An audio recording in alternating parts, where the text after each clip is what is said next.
The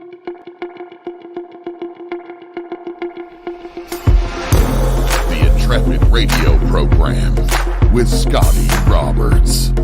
Intelligent talk.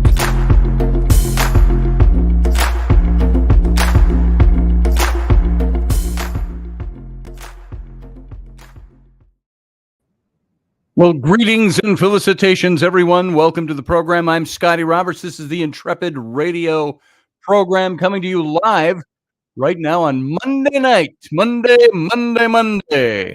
And we did not have a pre-show because I was rushing it at the last minute. Got us all set up. I believe my computers all had to be rebooted. And so I'm just now checking to make sure the audio is good. It looks like the mic is hot. Looks like we're good. Camera's good. Blah, blah, blah. There's all my checkpoints. So how's everybody doing tonight? Lucky Stone, good to see you. Steph Cuervo Queen. This piqued her interest. It's interesting, huh? It's an interesting thought. Tell me, all of you out there, that the thought has not crossed your mind. So that's really what made me take note of this little study that went on. But first things first, this is the Intrepid radio program. Welcome to the show. I trust everyone had a good day and a good weekend. We did here. You can go listen to this show in its audio format only, radio, over on the radio station. That is over at OdysseyRadio.com.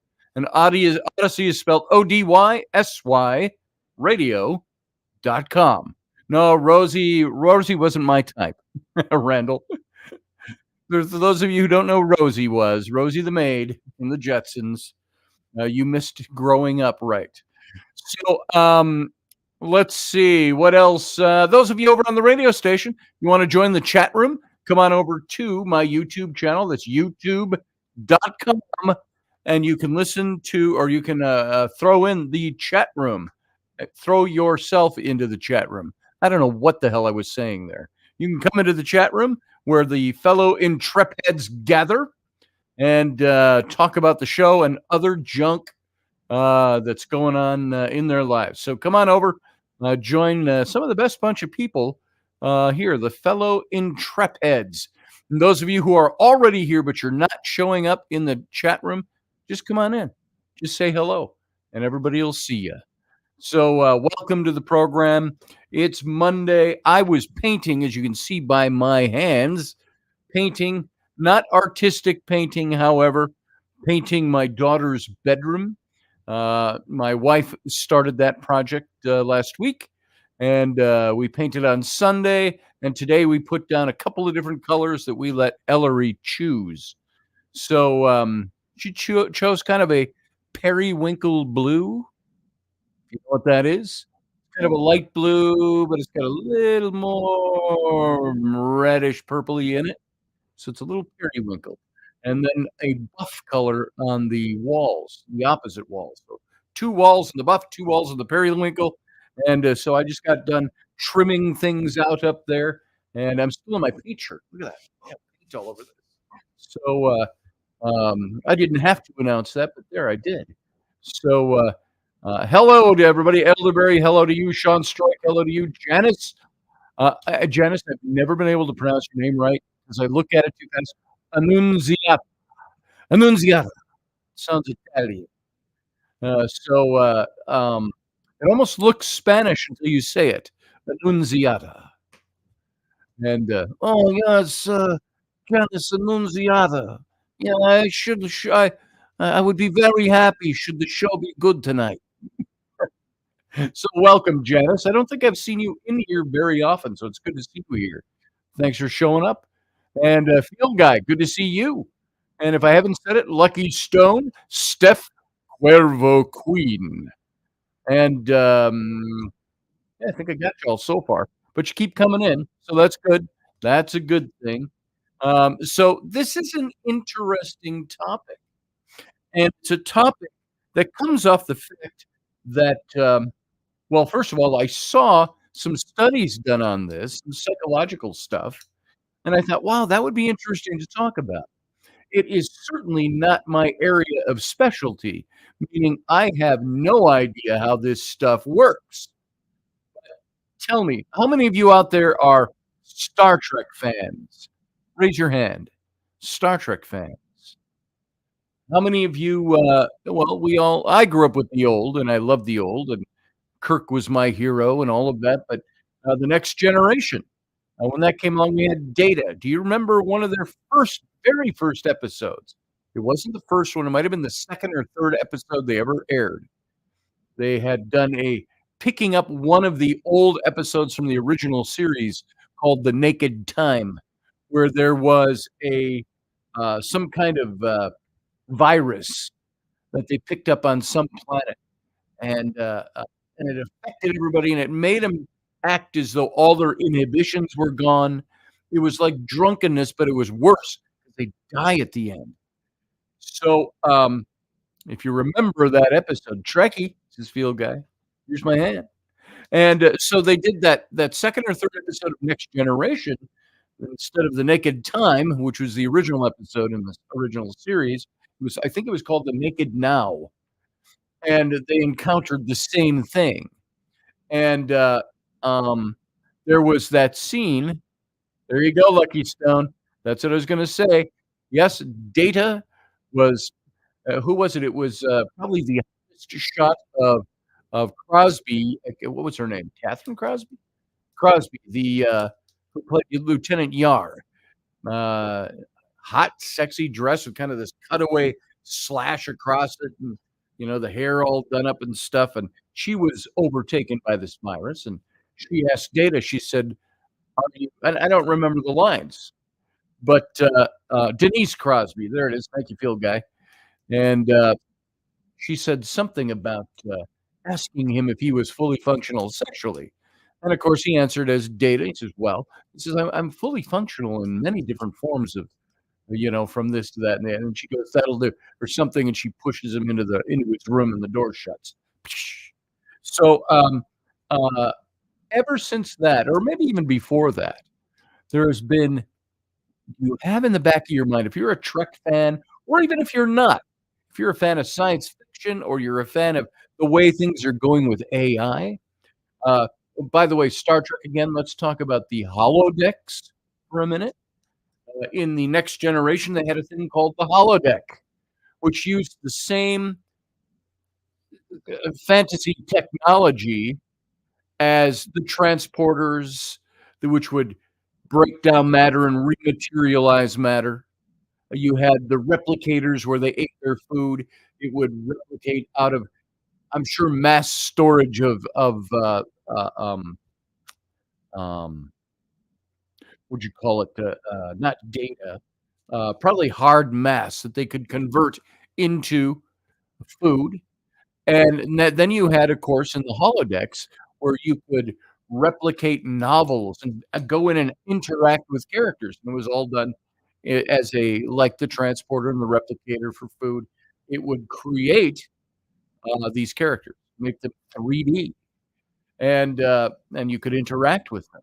So it was very interesting. Yeah, Lucky Stone says, I believe Quark's holodecks in DS9 were NC-17. Yes, meaning you could go and you could pay for a holodeck, and you could have sex with holographic images. But these holographic images were replicated with the transporter technology, so they were solid matter. And so it was very interesting stuff. Hard mass. Yeah, there you go, Randall Flagg. Matter was the word I was looking for. And so all of that stuff creates in the imagination, I wonder if we'll ever reach that technology. And of course, way back in the 80s, and if Jason is listening, JP, the Blade Runner movie with Harrison Ford and Deckard. And what was his job? He was a cop that was supposed to be hunting down replicants. They were androids. Yes, says JP. I don't know if you're saying that about the movie reference or about my asking for you. So there was sexuality, obviously, with replicants, which were very sophisticated android beings.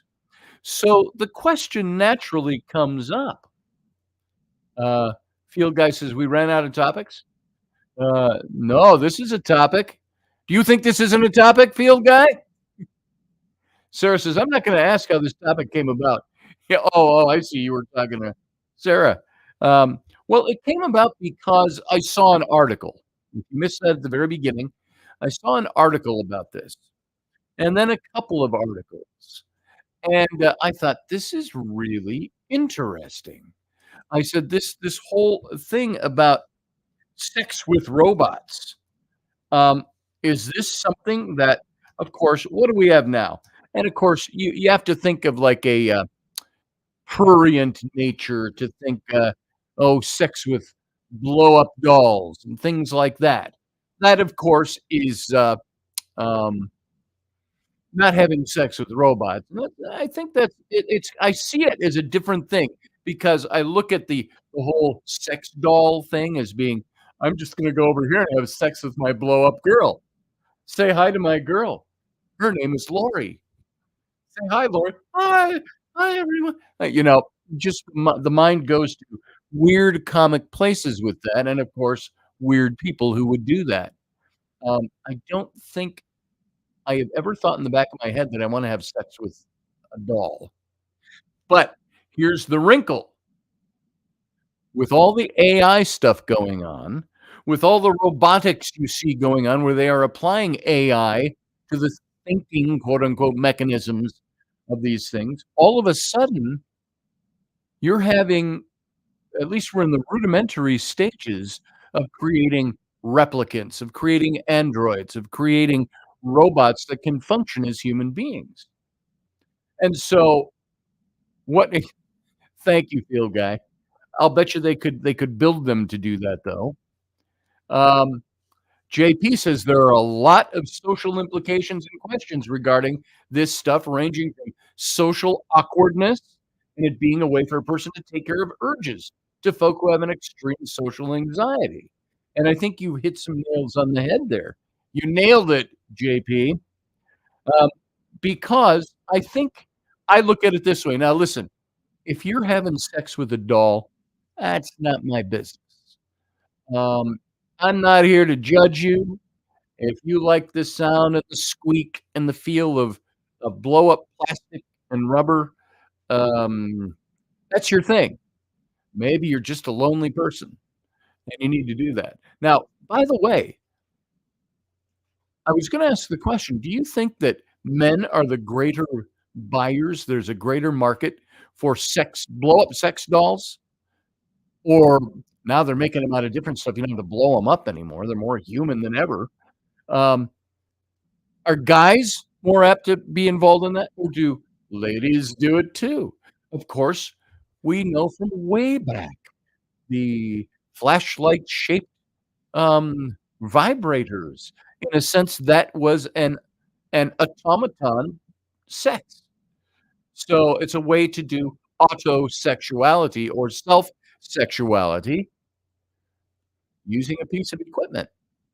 So this has existed for a long time, and it's existed on and I'm trying to be polite with the way I say this, so I don't wanna embarrass anybody go, "Oh, I can't listen to this show, it's too NC-17," use, Lucky's, uh, term, and, "Hey, I love my wands," says Steph Cuervo Queen. There we go. It is now for posterity right here on our screen.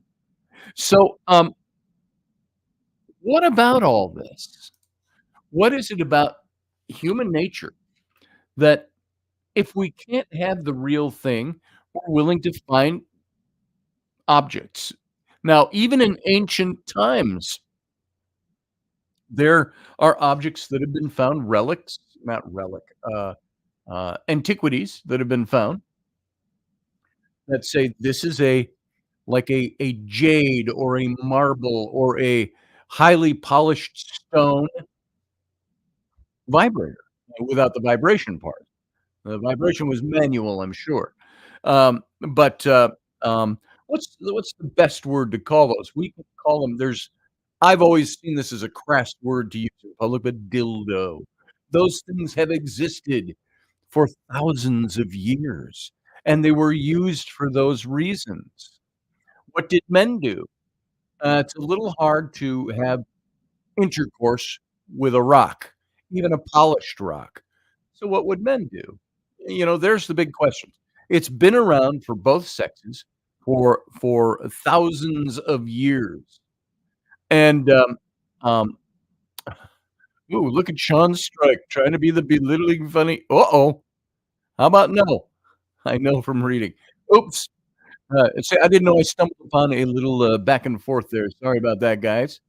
But um, I thought JP was being funny. Um, I'll leave that to you two guys to figure out. You don't have to leave. Just everybody behave. Hmm.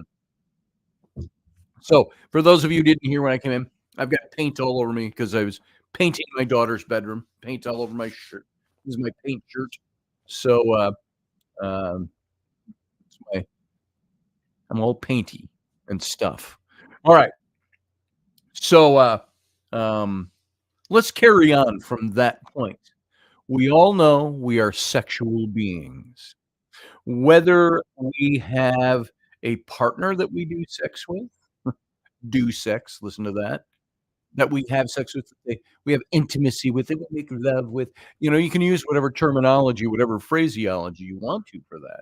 But whether we have a partner that does that with us or not, we are sexual beings and we all react to things sexually. It isn't just for procreation, though that's probably where it started. What was it? A man would look at a woman and say, wow, she has round, firm breasts that would feed my children well, and great hips for bearing me sons. And a woman might look at a man and go, wow, he is a provider, he's strong, he's muscular, he knows how to hunt for food, whatever. All these evolutionary things that are supposedly built into us. And we look at all those things and tell me, even back thousands and upon thousands of years ago, when early humans were having sex, that a guy just looked at a woman's boobs and said, ooh, wow, that's going to be great nutritional milking stations for my children. And those hips look like they could bear me many great sons. No, I'm pretty sure they looked and they went, how you doing? Even in parts, I suppose, of Africa, we're in the bush, no pun intended, where women are topless. Do men look at boobs the same way they do in our culture? All that to say, we are all sexual beings. It's built into all of us. It's stuff that we dang it, guys, now I got the popcorn maker out, says mechanics. Well, good thing. So here's the big question for all of you, and it's really built into the title of tonight's show. Let me bring that up again. ROBOSEXUALITY. Sex with robots appears to be related to people's views of our relations between people. Now, I don't know that I fully buy that, but this is the psychological answer to this, is that people, because what? Because we are sexual beings, we will engage in. Why do you think sex is such a rampant thing in our society? Why do you think our our advertising, our television, our entertainment, our sport, everything is built around sexuality? Um, Sarah Yusuf says it's not power, it's connection and intimacy. I believe that. But how can you connect? Let's say you're having sex with a doll. Uh, Field guy, I'm sorry, I didn't mean to call you out like that. It's a joke. It's a joke. It's just because Field guy in the chat room, he's our only 40-year-old virgin in the room. So, anyway, uh, Field guy, actually, he says, all ladies have my permission to moon and or flash me. See if I drop from a heart attack. There you go. Maybe you wouldn't recognize it. I don't know. What's that? I'm kidding. But no, all jokes aside, uh, this whole thing of let's say you use devices or you use replicated dolls. Um, that is a thing where is that what is the sexuality in that? You can't control a doll in the way you can control a person. It's not like, "Now you'll do what I say." Now you can do that and you go, "All right, you dolly, let's call you Hermione. My doll Hermione." First name that came to my mind, sorry. All right, Hermione, you will now do what I say, and you will get on all fours and bark like a dog. The doll can't do that. So there's not control in that sense or in that weird sexuality sense. So what is it that people are looking for when they use devices or dolls or things like that? Are they looking for guys looking for release? How about women? Are they looking for the same thing? And Harry Potter, it's ruined forever, says JP. There it goes. Now, next time you watch Harry Potter, first time Hermione comes on the screen, you're gonna think about my aptly named sex doll. Or it's like that little, Saturday Night Live thing from a few years ago where they had Lindsay Lohan on the show, and they did a Harry Potter skit, and, she was Hermione come back from the summer. And, of course, they've got her boobs just sticking out to here, and there was a whole thing about the guys playing I think it was one of the women played Harry Potter with the wig, and some other guy played, Ron Weasley, and it was a very funny bit. You should go look it up. Lindsay Lohan, Harry Potter skit, SNL. But, and even that shows you this is what our focus is as human beings, as a society. Everything is wrapped around that. Guys, tell me I am wrong. Tell me I'm wrong. But we have our wives or our relationships, and I'm talking to guys. Women, you can pull application if you want, but guys, we can love that person with all our hearts. But aren't we always trying to please them so there's reward time? And, now, I'm only saying that that's not 100% across the board the way people think, but I'm talking about that in a positive sense. There's, "Hey, honey, I painted the kid's bedroom tonight, giggity." And, "Oh, such a nice job you did, honey." "Yeah, you can pat me on the back now." Euphemism, euphemism, euphemism. So Pavlovian response, maybe. Uh, oh, are you saying the Beatle guy? I saw that skit. It's my top holy 5 holy sheets, boobage, yeah. Yeah, it's a pretty good, skit. So, if you're into that sort of thing. "What were those witches doing with that broom?" says Rapid Dog. There you go. That brings back an old story. My ex's mother-in-law, my old mother-in-law, former mother-in-law, my ex-wife said to me, "Yeah, my mom's a sex education for us kids. She took a broomstick and she put a rubber on the end of it, a prophylactic." Those of you who don't know the vernacular. And she said, "If he's like this," and she holds up the broomstick, "you do this." And, she said that was the extent of her, sex education when she went off to college. But, here, let's get down more to the meat of this. Again, no euphemism. Everything's a euphemism, by the way. So, Young would Carl Jung would have a field day. You're right, Michelle Cannon-Free. So, uh, let's get into this a little bit. Since we have established we are all sexual beings, we all like sex, we all crave it, and I think people who don't crave it are probably people who okay, I'm gonna make some generalities here. It's probably people who don't have it and are used to not having it, and they don't think about it much. Um, although I guarantee you those people crave it at times. Then there are those who it is withheld from them, and they crave it even more. Then there are those who are in great loving relationships, and they love it, and they crave it. "Hey, honey, we haven't done it out in the park at midnight yet, have we? Let's go over and visit the slides and the swings." Imagine. The imagination just goes wild. It's what we do.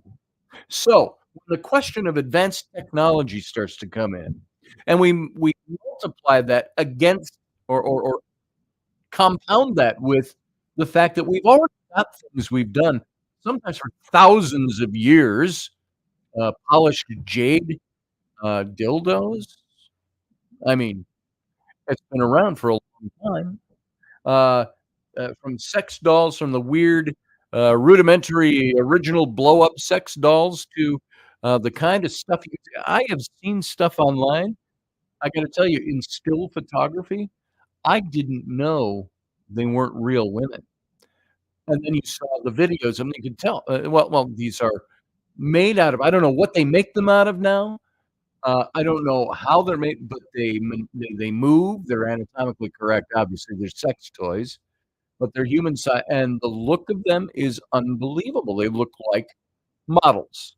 So that's interesting. So with all of that type of tech that we have now, and now we're creating androids, rudimentary androids, robots that have a thinking capacity, that have now they're not sentient yet, so far as we actually understand or know, but these are robotics that have the ability to converse with you, to play chess with you because they've got a computer as a brain. What happens when these things are programmed to be able to do the kinds of things sexually that would not require a lot of input, that they're geared for it, they're made for it? Um, let's see, what did Steph just say? Ryan, it's better than sexually abusing someone if they can't get a person. There's that. Ryan Gale said, maybe not from the robot's perspective. And the robots, are the robots sentient? Are they present? Do they understand it? Or if we actually had robots that could do sexual activity like you're having sex with a human, would they have deep down feelings of being sex slaves? Or would that not even be programmed into their thinking capacity? Here's the thing, it's all programmed. It's like, Professor Bauer says, everything is programmed. And, you're right, even the things that I prefer celibacy, says Michelle Cannon Free. There, we've got Michelle down for no to robots. But, let me ask you, most guys out there, and guys, don't get upset with me for revealing our secrets. Most guys would be like, "If I had a robot and or a holodeck like in Star Trek. If I had that kind of thing and I could do that, it's harmless and I wouldn't reproduce and I wouldn't nobody's hurt and all of that, well, without thinking of the ramifications of, "Honey, I just had sex with a robot today. Is it okay to come in?" Is that adultery if you're having use an old term, but is that adultery if you're having sex with a robot outside of your relationship? Is that cheating? I think we can pretty much when we remember, Rocky Stucci and I told you about that if you didn't see it live, when he asked me, in the middle of his show, "Yo, Robert, so what if I wanted to have sex with a ghost?" He says, "Is that, like cheating?" And the show just went downhill from there. So, from the sacred to the profane, pass, says, Michelle Canterbury. Passing on the answer to that or an input on that? Emotional cheating, I think so, yes. You're not cheating with a human being, but what if you're having sex with something that is so close to a human being that it might as well be a human being, except it's not a real person? Now that yeah, that's Rocky, all right, mechanics. So, here's where we're at. I was looking psychologically into this, and it's only because I wasn't looking for the topic. I happened on the topic on a psychology website that I'm on. And, and the question was raised, who's most interested in sex with robots? What if the robots if you remember the movie, Blade Runner, the original with, Harrison Ford and Sean Young. I don't wanna ruin the here's a spoiler alert if you haven't seen it, she's a replicant, we don't know it till the end. But, it's his girlfriend. But, and so it was so real She was so real and so well programmed and created that you couldn't tell the difference. Now, right now, if I would suppose now I've never had sex with a doll, but, I'm gonna tell you, my imagination tells me I could probably tell that it's not a real person. But what if you're with a robot, that could you think robot and you think metal gears and plastic and things like that. They obviously have to build these things. If they're gonna build them to have sex, they have to be built to be comfortable and to feel right. I would guess, uh, JP says to have physical intimacy with another person, their depression and loneliness is palpable. Yeah. Oh, wait, that was the tail end of other one. Maybe folks should step back and think of the wider implications. I have close friends who have incurable, communicable, permanent diseases who are at a point that they believe they will never be able to have physical intimacy with another person. Their depression and loneliness is palpable. Yeah. That's what I mean. I when it comes to sexuality, we have values or mores or traditions that have been built within our religious and our moral not compass, structures, our organizations, and yet we have to ask. It's like I had a gay friend, who was in our church, and for years, he was told that it's wrong to practice your homosexuality. Though there were people that had a lot of compassion, so he never, ever had a physical relationship with anybody. He passed away just about 6 months ago, I think. But, um, he's been on come into the show before over the last few years. Kevin was his name. Remember Kevin, Kevin from Minnesota. And, um, there was somebody I had a lot of compassion for because he was somebody that could not fulfill having intimacy with anybody. He didn't have a disease. So it all boils down to intention for usage, says Sarah. Therapeutic aspects, yeah. Mechanic says, "And there's the fembot assassins." Yeah, there's those. Robosexual, that's it. It's robosexuality. So what predicts robosexuality? There's new research that's out there that identifies 3 very surprising factors. Now, the key points I'm gonna cover with this are robosexuality is openness to having sex with robots. Now, you gotta get the picture of, the old rusty, clunky robot, like, from Lost in Space. "Danger, Will Robinson." Not that kinda robot. I would think you would not have a gentle touch with those metallic claws. So, sex with robots. Get a picture in your mind of robots we are developing now that have a human look, a human touch, and that they would have that human-like quality about. There's also a new study that finds that people with open, unrestricted sexual attitudes are actually less interested in sex with robots. Now, that's gonna tell you something right there. Let's say people who have an open relationship and they do stuff like that all the time, or they're very open about sexuality, they're not the people who crave their why? Because it's like they get it wherever they want it with like-minded people. So this isn't they aren't the people that are the most interested in sex with robots.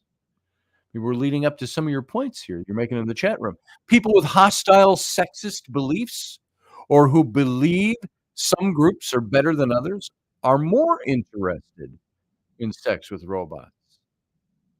And then sex with robots appears to use of power relationships between people. I'm not all Android, just where it counts, says mechanics. I'm only a little bit Android. Yeah, I'm only, half a bionic man. Boy, imagine if remember in the day the Bionic Man, the, $6 million man came out? 6 million now is like, "Pff, that's all? That's all it takes to get what he had?" So now, imagine that you've won a raffle from a robot manufacturer out there. Let's kick your imaginations into gear. And it allows you to try out a robot from their adult brand of sex robots. Would you do it? I'm not looking for prurient answers or or if we have to think morally about it too deeply. It's just the idea. Is this something you would engage in? What did we get here? I'm missing something. Uh, and if you people here laugh and slander, it's small-minded and frankly kind of pathetic when people are incapable of not getting out of their blinders. I agree with you. You'll have to scroll back if you can, Chuck, and see some of his earlier comments. So, new research, Connor Leshner and Jessica Johnson posed this scenario to undergraduate students from a Western Canadian university to better understand robosexuality. That's attitudes towards and interest in sexual relations with robots. Now, who better to ask than maybe a bunch of frat boys? Would you guys have sex with a robot? Hell yeah! And depends on what size their boobs are, they might ask you, or if they could, whatever. So they identify several broader attitudes that predicted this interest. And the results suggest people's interest in sex robots is tied to deeper issues about their social relations. Now, here's what the study found. Leshner and Johnson, they collected data on 3 attitudes that they thought would be related to robosexuality. And, I kinda think that they missed the point a bit on the therapeutic side, but let's see, what they get into. Let's talk about this. I find what Mark Wahlberg a bit creepy. Wow, where'd that come from? Well, cool. Sarah, no. I see JP said Marky Mark is apparently working on a reboot of the $6 Million Man. Oh, called the $6 billion Man. They definitely adjusted for inflation. Ain't that the truth? That's Bidenomics at work. But here we go. There's 3 attitudes. 1, sociosexual orientation. Now, this measures people's attitudes toward more monogamous versus more open sexual attitudes.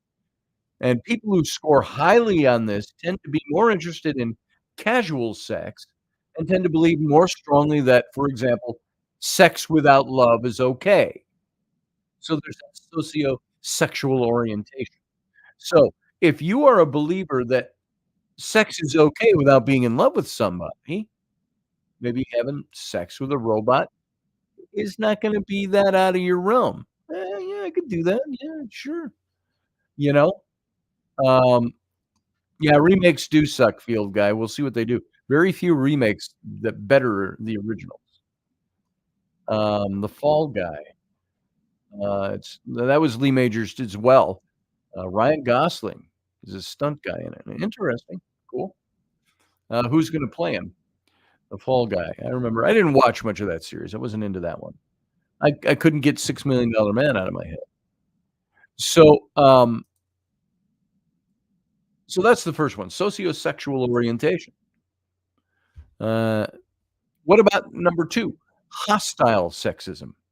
People who score more highly on this, they tend to view gender relations as competitive and full of conflict, and to see women as trying to control men. Well, there is some truth to that, isn't there? You're not getting any of this unless you do that. What was it? It was, Dave Chappelle. He said, "Out of all familial relationships," he says, "it's the dad, the husband." And I don't remember how he said this. He says, "But it has the hardest time because it's the only love relationship that's predicated on what you do." And he said, now maybe he was being a bit cynical with that. Maybe there's a whole 'nother topic in that, but he was pretty much saying, "You know what? Men are the only ones in relationships, family relationships, whose relationship is wholly dependent on how much he produces." There's something to that. Think about that for a while. We'll talk about that one another time. But what about these people that are what they're labeling hostile sexism? They see women as only trying to control men. or men is only trying to control women. I think this more lends over to the guys. And then there's number 3, the social dominance orientation. And this measures a person's desire to support and maintain a ranking of different groups, with some being higher than others. This can mean supporting ideas that people come from some racial groups, some social classes, some genders, or people having certain sexual orientations should be ranked below others. Now, and that one again was called the social dominance orientation. Now, these 3 different attitudes were used to predict how interested people were in sex with robots.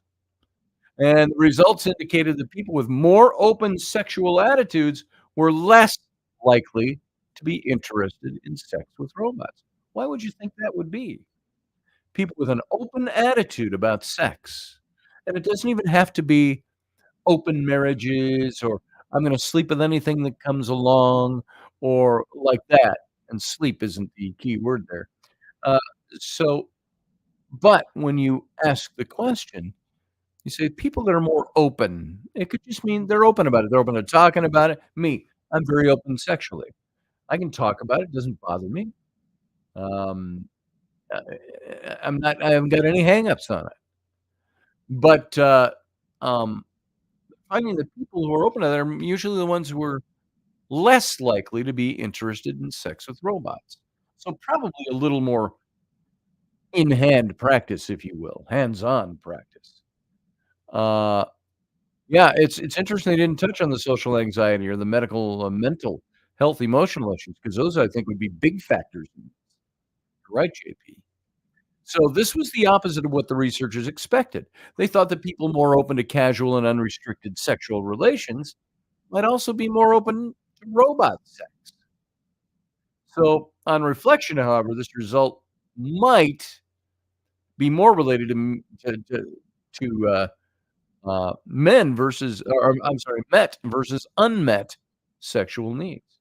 People who are open to more casual sexual experiences might feel like their more adventurous sexual lives meet their sexual needs.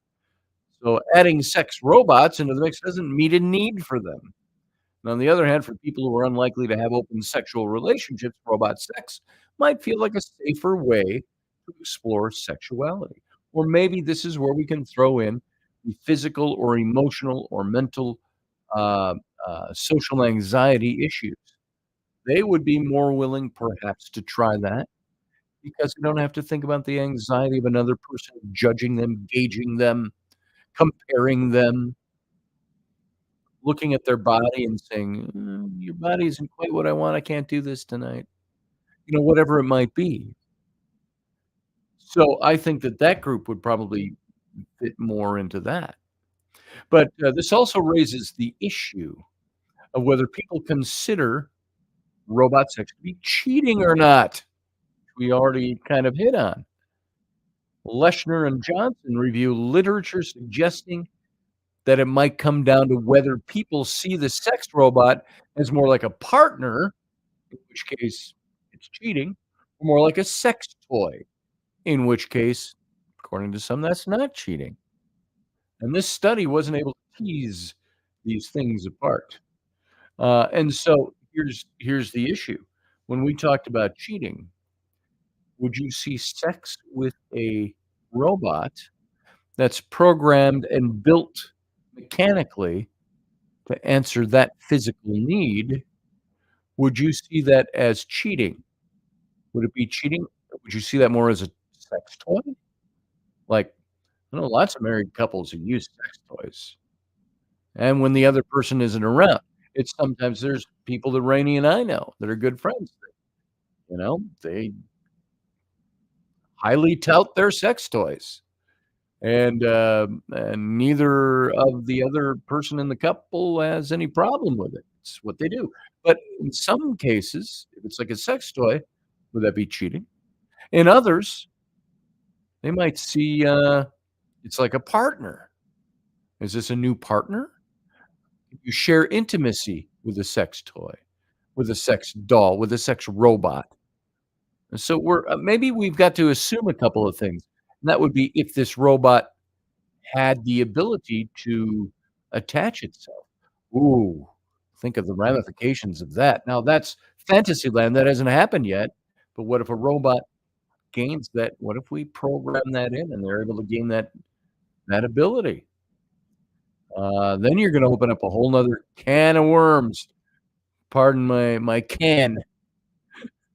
What the Cowardly Lion say to the Tin Man? "How long can you stay fresh in that can?" Woof. So, the role of sexism and social dominance in robosexuality is another gives us another key finding. There's a it's people higher in hostile sexism were more likely in this study to be interested in sex with robots. And this result opens the door to a lot of bigger questions. First, it's worth noting that men tended to be more interested in sex with robots than women. Boom. I could have told you that without ever having read the study. You present an android that is so humanly functional that you almost couldn't tell the difference, and they're there for the purpose of having sex. You present it to a guy, I'm not qualifying whether he's with somebody or not.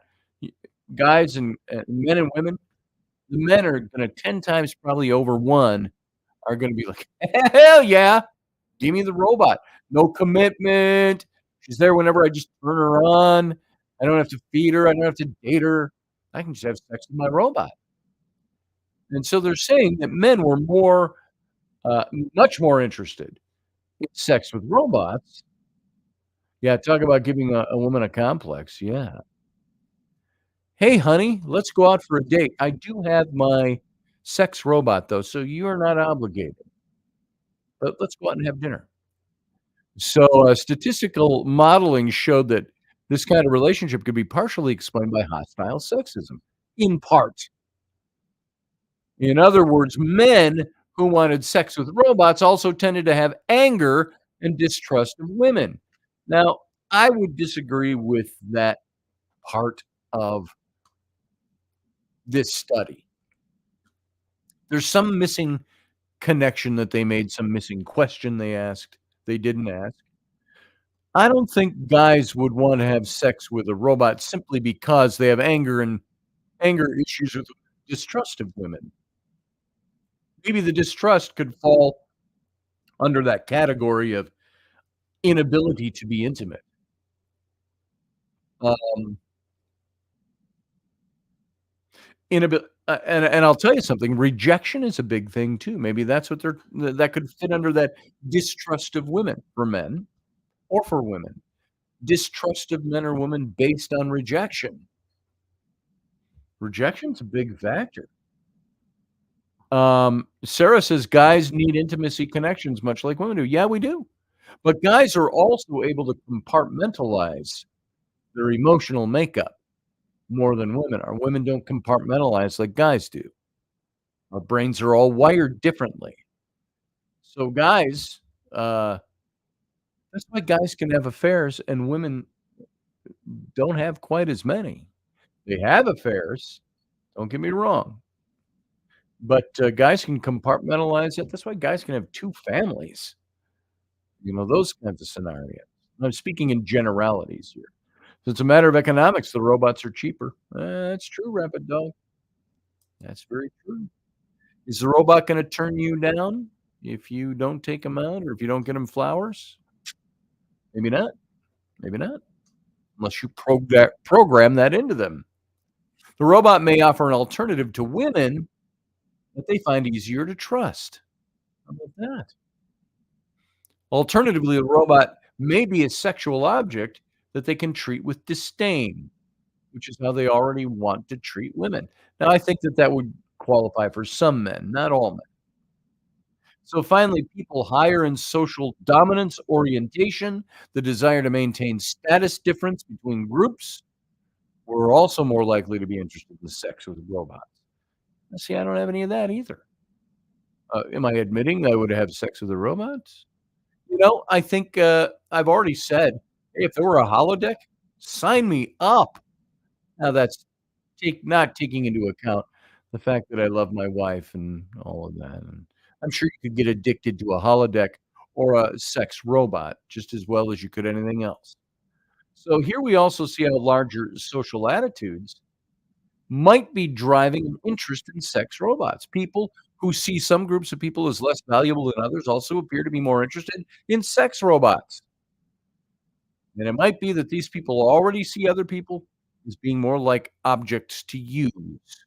So, in a sense, it's almost like the narcissist would really like a sex robot. But in a way, I'd say maybe they wouldn't. Why would a narcissist like that when a narcissist is all about controlling another person? You can dominate a robot because it has no will of its own. What good does that do to a narcissist who needs to be able to have people submit to their personality and their will? It's not the same thing. It's fake. So it might be that these people already see others as being more likely objects to use. And so also a robot is a sex object. So what these findings reveal about our relationships to robots, sex, and each other overall, these results paint an unsettling picture of what drives people to interest in sex with robots. It seems that it's not people, and I guarantee you, there's a whole branch of robotics being developed nowadays. It has nothing to do with learning how to play chess. It has a lot to do. I'll bet you there's a whole industry being built for sex robots. And it seems that it's not people who are more adventurous and open about sexuality who want it. It's people more often men than women who hold not very good attitudes towards others. And they see certain groups of people as less valuable and maybe especially angry and distrustful of women. They may already follow social scripts that involve sexual dominance. So they might be more comfortable seeing robots as just another sex object to use. So it's worth noting that the pattern of results was the opposite for friendship with robots.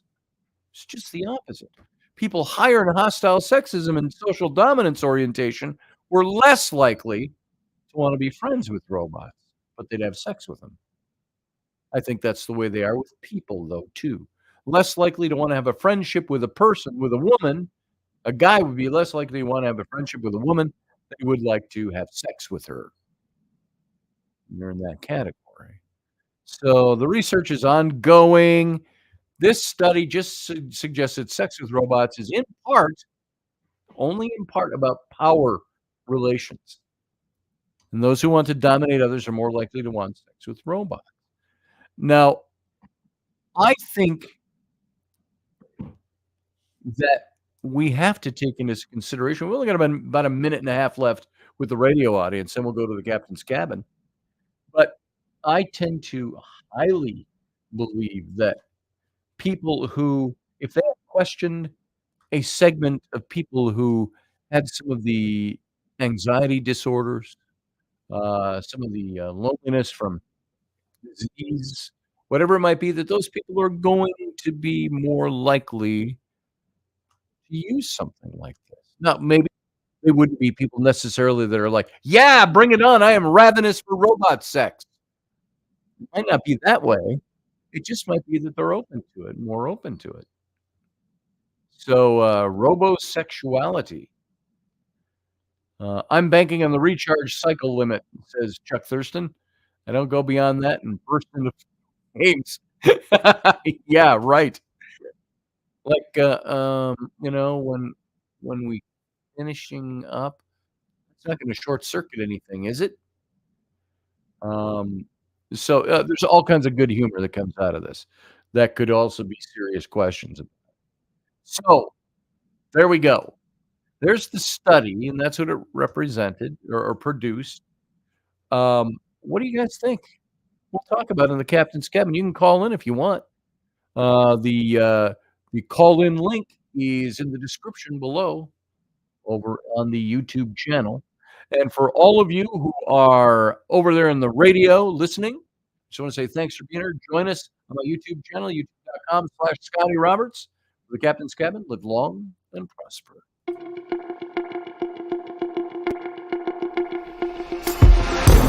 The Intrepid radio program with Scotty Roberts. Intelligent Talk.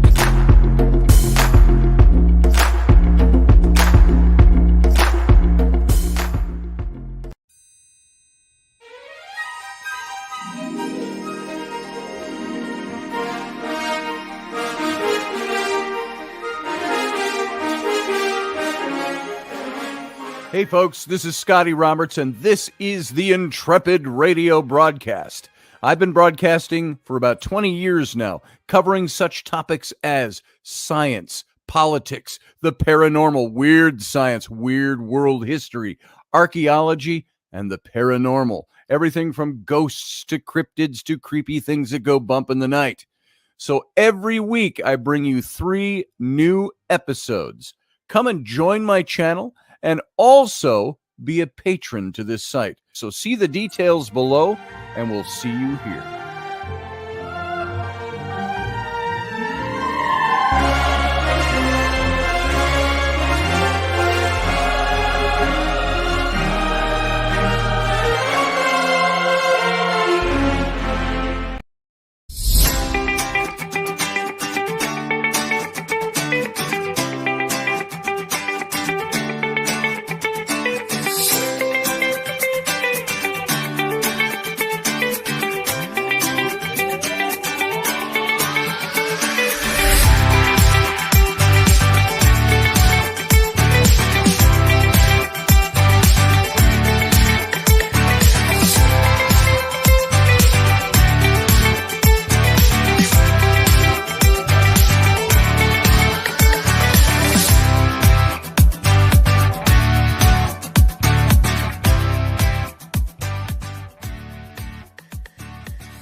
Dave, I love you, brother. I miss you too. I miss you too, I heard. Yep, Did you guys hear that? I heard that. I miss you, Dave.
Hey, folks, welcome back to the captain's cabin. Good to have you here tonight. Glad that you stuck it out through the show and that you are enjoying. I hope you enjoyed that show, that content. And by the way, I want to show you, you may have seen it in the graphic tonight, that here is I designed a new logo for Odyssey Radio. I don't know if you remember what the old one looked like. Very similar to this, but added some new elements to it because, well, the old one, let's see, the only way I'd be able to show you that is to look at some of these old slides that we have from our shows, like maybe even this one. This would work. You can see it down in the corner here. Subspace Odyssey Radio. Now, Russ, who owns the Federation, TrekFederation.com, they started as a charitable organization that's focused around the whole Star Trek phenomenon. And they sold merchandise very much into the Gene Roddenberry, actually, the creator of Star Trek, actually helped Russ found this thing between 30 and 35 years ago. And of course, Gene Roddenberry died. Had to be 35 years ago because he died in 91, if I believe, right, which is 33, 34 years ago. So that was the old logo. You can see it's got kind of the Star Trek-y font on Subspace and the star, which is kind of taken from the command insignia. So what we did, we changed that out because now, after 35 years of being who he is, Trek Federation, and a charitable organization, now somebody complained about his new store, somebody who has license rights, and I'm not going to call out names on this, but somebody contacted Paramount, and Paramount was giving Russ, just the other day when I created this logo, was giving him 5 days to change out his logo and certain elements of the store because they looked too much like an official Star Trek store. Even though it's just a store that carries Star Trek goods, they were building a replica of the bridge set that's going to be part of the store, the bridge from the original Enterprise. And it was only a half a bridge. So you were going to see it all open from, be like you in the store, be seeing where the view screen would be, seeing into the bridge. And you could go sit in it and they could rent it out for events and things like that. And somebody else in the country who has a very big set tour, replica set tours, complained about it. Didn't like the fact that there was going to be another one going up, and he's the one that complained to Paramount. So Russ had to start dropping things and changing things. So we recreated. Drained. What? Saying suddenly my communicator is drained. So not sure why. It's on the battery. So anyway, that's the talking if you heard that in the background. So that's too bad. I mean, Russ is, I don't want to oversay my part on this, but so I did a rush and I created some new signage and new logos for him. And so this is going to be it. And the store is going to be called, let's see, I don't have this saved in a format, but just so you guys know, the store is going to be called, let's see where we have it here. It's going to be called, oh, that's not it. I'm looking for it. Hang on. Oh, I know where I put it. It's a different file. So they're renaming the store. It's called Federation Headquarters right now. And he's got to kind of go through this process and now renaming things and redoing stuff and all of that. So this is I'm looking for the banner. This is the new signage. And if I can come up with it quickly here. I thought it'd be real fast to call it up. So hang on. Date added. Right there. There it is. Nope, that's a sticker. That's a that. That's a that. It would be subspace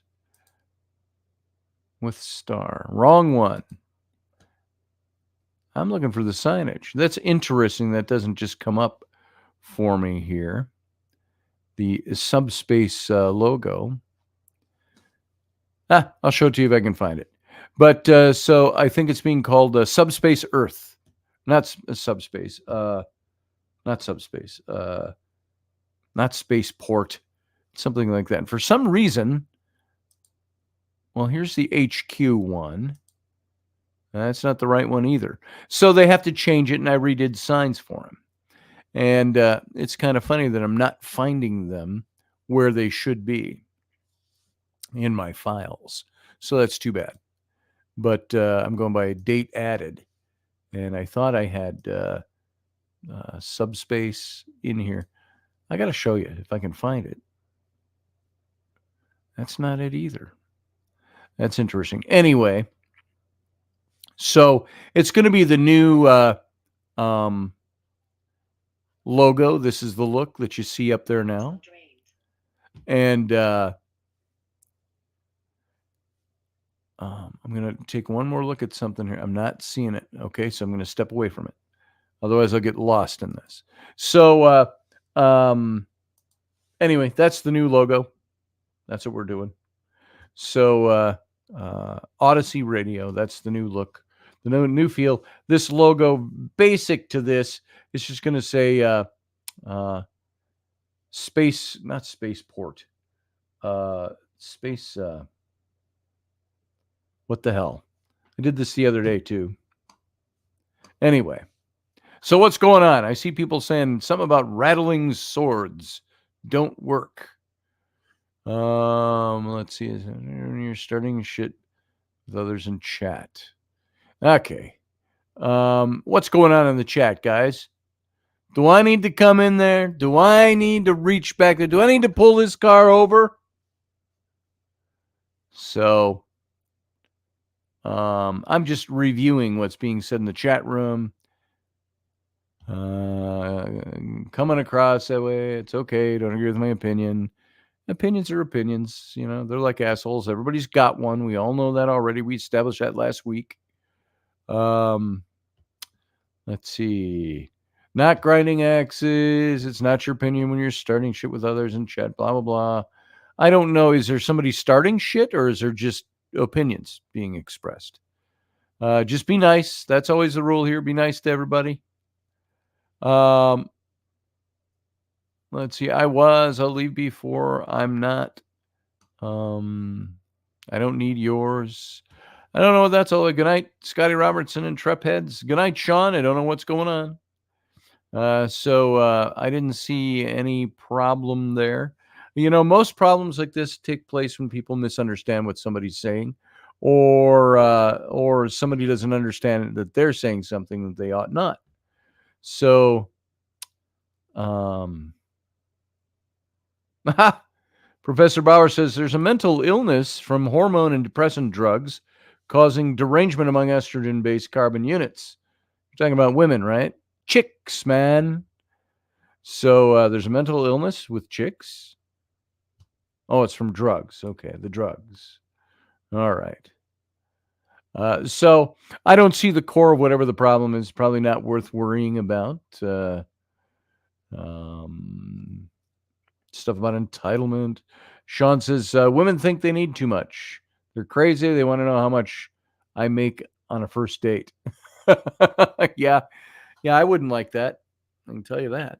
How much do I make? Power cell drained. Power cell drained, my communicator just said. So there it is. So yeah, just chill, said Steph, and I think that's what everybody should do. Just chill. Let's see. I see out there, JP. You should get your butt in here if you want. Repeat. What does that mean? Says Steph. I'm just seeing. Sean says you're on repeat. No idea what that means. So anyway, petty squabbles. Let's let petty squabbles be petty squabbles, and we move on from them. We don't. All we learn from petty squabbles is not to squabble about petty things. So, Steph says, "I just wanted to stop." Okay, yeah. So there you go. Hey, Sarah. Hey, Scotty. How you doing? I'm here. It's Monday. All right. Oh, why is that up again? There we go. Yeah, it's Monday. All right. So, I don't know. What do you think about all this stuff? Which part of it? Yeah. Well, should we qualify what we're talking about? We can talk about squabbles. I mean, you can talk about any sort of aspect of it. You know, it's an Yeah. emotional aspect of it. Just the idea. Comfort with the topic. You know, the idea that it is a topic about sexuality that has come up out there. Well, I mean, I'm probably the worst person to talk about sexuality with, but I'm good. Because you just like it and you like lots of it, and so it's not of interest to you. No, I'm not that, but I mean, it's like, but it's pushing me out of my usual comfort zone, which once in a while is a good thing. So that's why it's okay to get out of your comfort zone every now and then. Right. So, but the you know, the whole concept of turning to objects or robots that look like people, it to me it just screams an intimacy connection. You know, intimacy connection. Yeah. Right. I mean, if you look at it from a biblical perspective, that was we had like the most intimate relationship we had with God, and that somehow got separated. Right. And we're constantly striving to get something akin like that. And then when it comes to people, you know, whatever works for them, you know, then that works, and you're going to use it until it doesn't work anymore. You know, whether it's people or objects, or you know, it's almost to the point where it's formulaic. And you know what works for you, what produces what reaction, desirable reaction, and so you know you do A plus B equals C. Right. It's sort of, you know, integrates of the next step from what we would evolve from porn culture, you know, because that in itself porn is culture the same thing. I will say this in my head, and Jason, you can pitch in and on all of this if you want to, but porn culture to me seems like it's a very different dog and pony show than robot sexuality, robosexuality. Because I tend to agree with that, actually, but at the same time, just like with many things in life in the world, it's a bit of a Venn diagram. There's a lot of things where stuff overlaps and crosses over and touches corners and edges and things like that. And so, you know, not to be, you know, nerdily crass, but you know, Rule 34. If you're not familiar with Rule 34, I'm not off the top of my head. The joke is that Rule 34 is that if there is something, basically that somebody has thought about or come up with about, you know, getting off to, you can find it on the internet. Very true. Yeah. So, you know, and Rule 34 very much applies to the porn industry, because everybody has their kinks. So I am sure there would be a niche market for that particular genre of things. Yes. You know, hey, if you can find something that people are interested in, you know, in a big enough market, and you can make money off of it, they're going to do it. Yes. I think one of probably the bigger things is, you know, we have a lot of, and rightfully so, right?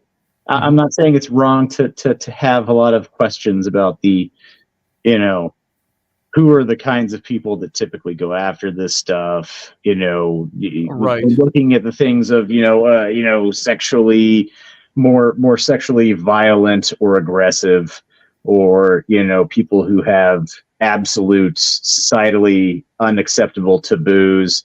There was a thing in the news about,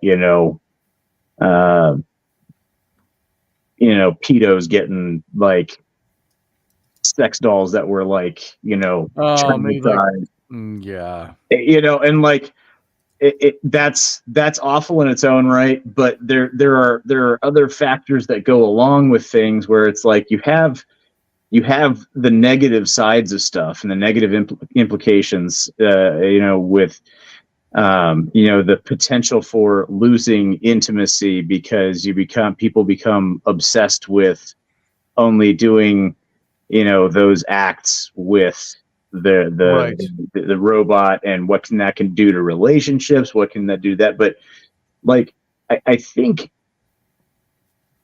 we are very much geared to look at that first, rather than what are some of the positive things. And the reasons that I listed in some of my comments is exactly why I go there. I personally know people who deal with things, whether it's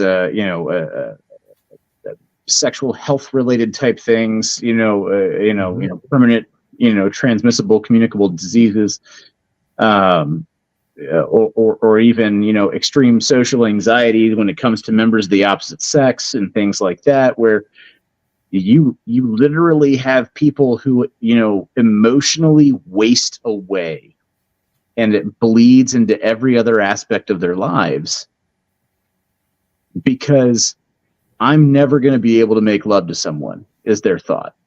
Yeah. I'm never going to be able to have physical intimacy, let alone emotional intimacy. And what does that do to somebody mentally? And it's merely a salve. It's not a cure, because it does lack the other elements. But if it's something that, at least brings some level of happiness to that person, to where they're not like, hey, am I going to go start my shotgun today? Right. To be crass. Right. Is that a bad thing? Is that something that deserves the criticism and the the various forms of Right. comments that make fun of things or whatever? I mean, like, there are people out there who will never meet someone because they have a hard time even walking out the front door of their house. Yeah. It's an avenue for them to have something. Let's look. I feel like the other concerns that like the article talks about, or the other points that it talks about, or the subject matters. It's I think a lot of that stuff is probably more of like the outlier and novelty kind of people, where it's, you're going to have, this is a novel thing. It's interesting. It's fun. I have more money than I know what to do with, so I'm going to spend it on this. And then whatever, it ends up in a closet or in the back of a basement, or right. in a dumpster, or Keep washing your up on sex a British robot beach. in the closet. Yeah, like, that is going to be far more, frequently the thing we see with those demographics that they talked about in the article. But that's why I found it very interesting that they didn't even touch on that. There wasn't even like a hint of a and glance of course at that's based on the study they did. Apparently they didn't have anybody in that study that fit those criteria, or they did not construct the questions to fit that criteria. How large was the study? Yeah. I did not see. Let's see if I can find that article. I don't think I saw anything on where to find the actual study. Maybe this is it. Well, so Scotty's talking about that. I do agree with what Jason is saying. Not in regards to fetishism as a whole, but it's sort of like we were talking about in the chat, it's for like putting a Band-Aid on a bullet wound. You're just getting through. And most of the times, people with anxiety or never had opportunity. I mean, there's multiple reasons that people may turn to that. Right. Or like it could be anxiety, health issues, like he was saying, lack of opportunity. Like if you're, remotely located. The abstract on this was first published February of this year. Yeah. It's entitled "Technically in Love: Individual Differences Relating to Sexual and Platonic Relationships with Robots" by Connor Leshner, Jessica Johnson. Well, and it's interesting too, because the article's revolving around the development of the stuff that I have seen, pop up in various places. It doesn't explore the fetishism aspect of it. Right. It explores very much those people who cannot. It's saying, I'm looking at the beginning of their abstract, and I'm trying to find if they're stating their objective here, but it just starts by saying incremental advancements in technology present researchers with opportunities to examine and predict human behavior before the integration of technology into daily life. Previous studies have identified trends in both the design and reception of current social robotic technologies, including gender biases and social othering, which may affect how humans interact more with the advanced robotic technologies. Right. And then it goes on. I don't know if it's just an article or an actual study that was either a couple years ago where involved women dating Chat GPT. Yeah. And they, at the end of the study, they said that, they had to put it away, but they were reluctant, because whatever the AI was doing, giving them daily encouragement or, asking about their day. You want to know what's very interesting on that point is there is somebody who, and I say somebody lightly, I got a message last week from somebody that was new, wanted to be a friend on my Facebook. And you get a million of those. And it's a fairly good-looking woman. She had a turban on, though, and I couldn't tell right away, is this a cultural one or a socially, a fashion statement? Because it was multicolored and stuff. And so I started talking. I'm looking for the chat I had with this person who asked me a couple of questions, and I don't get into too much because you know what? I don't want to start talking to people who are out there trying to sell me sex toys or whatever it is, Right. Yeah. They're trying to scam you somehow. And so I didn't say too much. And then asked, well, what do you do for a living? I said, well, I'm an artist. And I kind of left it at that. I'm scrolling through and I'm looking to see if I can find the conversation I had with this. I don't know if it was a person or not now, because here it is. And the name was Salma, was the first name, and Essam. And hello, my dear friend. That was the first dead giveaway that it was somebody that was looking for something. How are you doing? Good morning, darling. All of these things kept coming across. Yeah. And I wasn't answering because I thought, whatever. And I didn't block her because I didn't have time. Why are you not saying anything with me? And I said, am I supposed to be? I've never heard from you before. And now listen to where this goes right away. Haha, I love your sense of humor. Smiley face.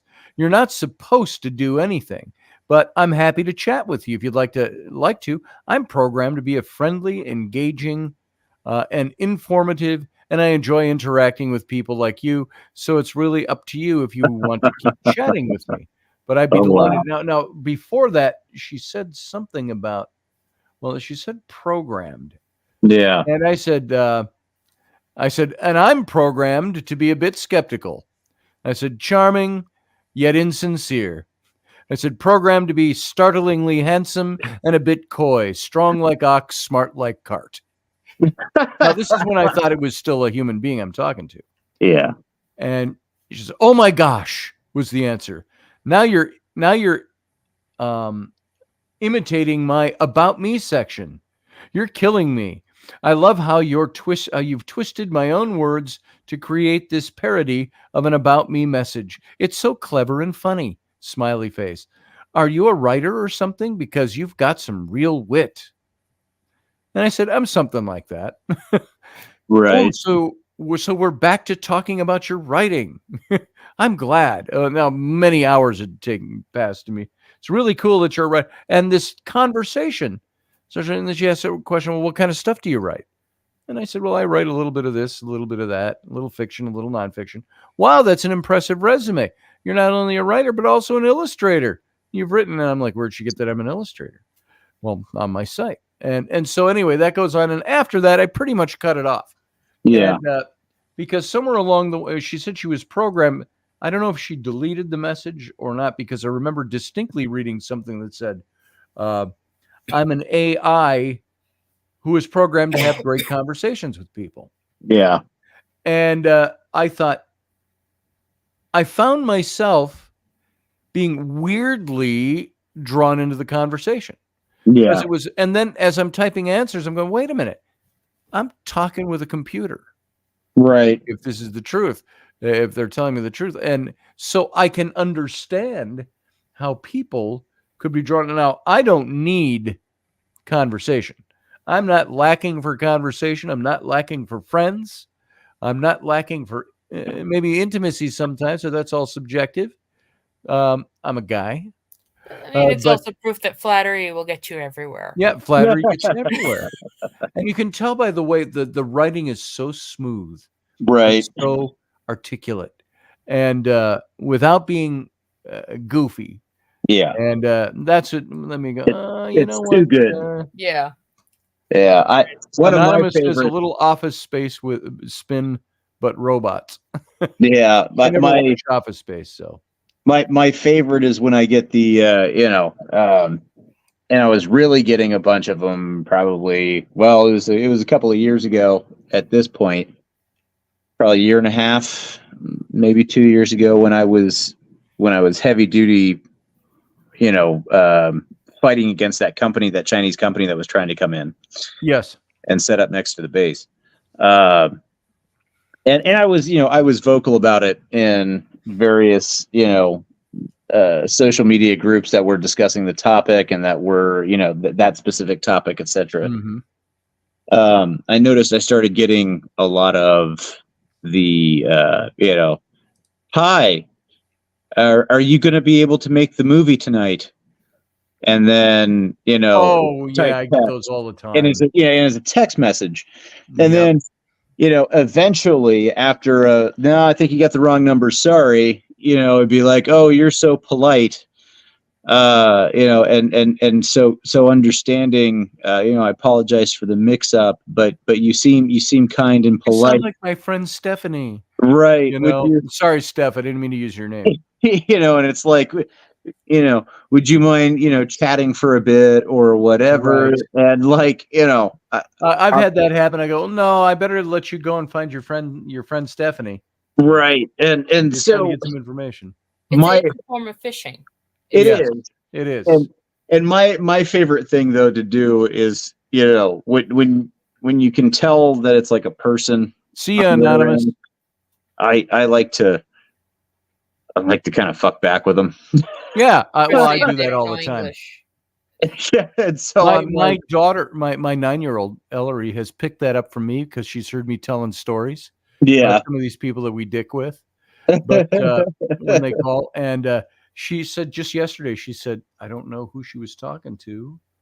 I don't think it was just Rainey and me, but she said something about, yeah, when I get those spam callers like that, I just like to have fun with them. I'll start singing a song. She goes like that, or I'll do this and that, and at least she hasn't, gone to the weird stuff. But yeah. So what ends up happening is I will draw the conversation a little bit, and then eventually there will be generic, very attractive, young Asian woman. Always. That's what the picture always is, isn't it? And Here's a picture of me in case you wondered. Right, Well, I didn't ask for exactly. one, but And then they're like, let me see a picture of you. And so, Yep. like in a folder on the phone, I have stashed away a photograph of Tank Man, Oh, nice. the guy who stood down the column Yep. of Chinese tanks at Tiananmen Square. This is me. And I'm like, yeah, hey, here's me. My name's Tank Man. And then, like, This is me in an outing. right, typically after that, the messages stop. Nice. That's Yeah, a great idea. Because they're always Chinese pictures of women that they're showing. Yeah, and there's, Asian. I think one time, the most recent one I got, I was like, look, dude or dudette, I get it. You're just a guy or a gal trying to do a job, but look, man, I successfully helped throw a Chinese company with heavy CCP ties out of my town. I like to spend my time, watching videos of the IDF, Yes. punch Hamas in the face. And, Yes. I fought in 2 wars against, or served in 2 wars against extremists. I am probably not the guy you want to try to, and then all the messages You stop. don't want to mess with me. Yeah, like I'm not you're not today. Like it's not going to happen. So CCP, ISIS, ISIL, whoever you are, you dialed the wrong number. Yep. And they usually stop. But it's interesting to see. There's some stuff out there that like you're saying, it's an AI and it'll message you, and that's one of the things that people kind of don't realize is that everything that you're putting out there, it's a data point. Yes. Every time you interact with something like that, it's more and more data points to which that program learns from, effectively. Yes. And refines, and it becomes more and more refined. And it's like, you get people who are naive, or you get people who don't get it, or understand how that particular thing works, and they just keep interacting with it. Or like you have like the AI, boyfriends and girlfriend type apps, and it's like, sure, that'd be cool to, have some cute gal show up on your phone, or cute, now, as we're talking, yeah. I just looked over at my Facebook because I was going to shut that window where I looked up this person, and there's a friend request from a Lana Fox, and her little circle image, it shows a heap and help of cleavage and a brunette, and I opened it up. Very cute, very pretty, very sexy, very obviously modelly, and I only see 3 comments in this picture. Yeah. And some guys are actually talking, like somebody said, "You are so sexy." And it's like, do you think you're talking to her in the picture? Do you really believe that, dude? Right. And another guy says, "How you feeling today?" "I'm not feeling better, but I'm still not feeling as I should. I have about a year to live, but I'm going to try to get some peace and get some rest." Well, and I'm looking at this and I'm going, it's kind of sad that guy is writing to this person who's not even a real person. Well, and that's the thing that, you have 2 things really that kind of get highlighted or come to mind with me when I see stuff like that is, and I see those kinds of comments and, on photos and whatever. Mm-hmm. One is that, you have people who are so naive to not realize that, it's the proverbial Nigerian prince with a pallet of money in his apartment that he has to get sent off. Yes. Just, whatever iteration of that it happens to be. And then you have people, and this touches on my earlier thing, you have people that are so cut off, so lonely. There's a neediness, and I don't use needy in a negative connotation. Right. There are needy people. Yeah, that they don't have any sort of connection, or they are so low that any sort of anything like that, it's a lifeline for them. And, then that gets me frustrated in the fact that it's like, clearly this is just, looking for people to take advantage of, or looking to get information, or, looking for more data points. Well, yeah, they're definitely, targeting certain demographics because, Exactly. I know elderly, people in the geriatric phase, they will call back if a telemarketer, calls their phone, they will call the telemarketer back just to have somebody to talk with. Yeah. Yeah, exactly. Yep. Yeah.